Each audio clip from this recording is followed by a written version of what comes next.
we now go to Ian and Blake, who have prepared another lesson for us to help bring our MOBA games up to the next level.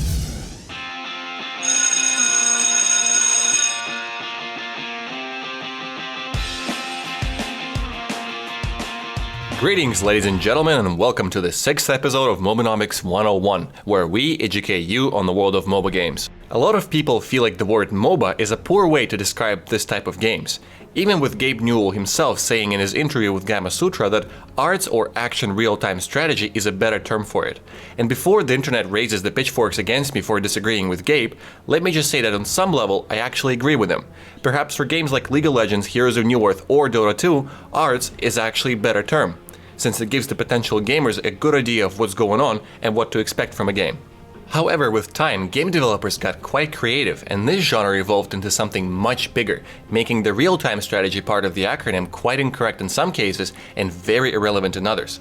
And while we could come up with new acronyms that are very complicated and confusing, it is a much better idea to stick to a term that can include everything from classic Dota to the third-person shooter Super Monday Night Combat. Which is exactly why this segment is called MOBA-nomics. We simply like this term better, as it's more inclusive and as a result may appeal to way more gamers that would like the game design behind MOBA, but not necessarily the gameplay of an RTS game. And that's what I will precisely try to address in today's segment.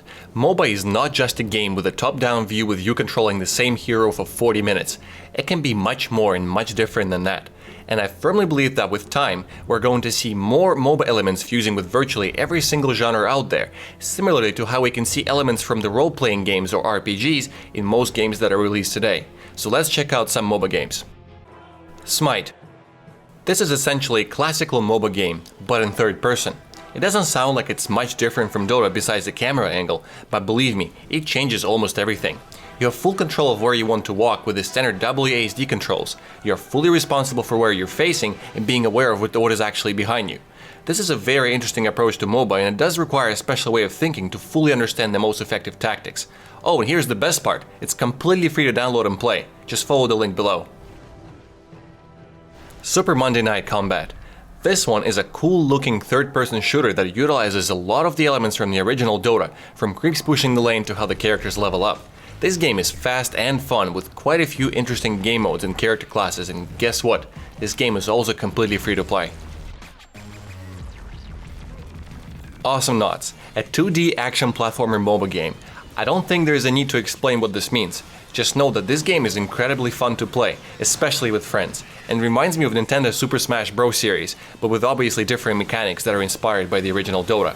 The game is available on Xbox Live or Steam for only $10. Demigod. This game, in terms of its gameplay, graphics and sound, was way ahead of its time. I got it as soon as it came out and it was simply breathtaking, with its own maps, gameplay and really innovative mechanics. But on the day of release, due to an early sale by GameStop and a cracked version of the game being able to use the official servers, the game became unplayable with technical problems during the actual online play, resulting in players abandoning the game, and the game unfortunately slowly dying. Most of the issues are fixed now, with the game being available in Steam for roughly $10. I can guarantee fun, but just don't expect a huge player base. If your dream is to play MOBA games virtually everywhere you can, do not worry.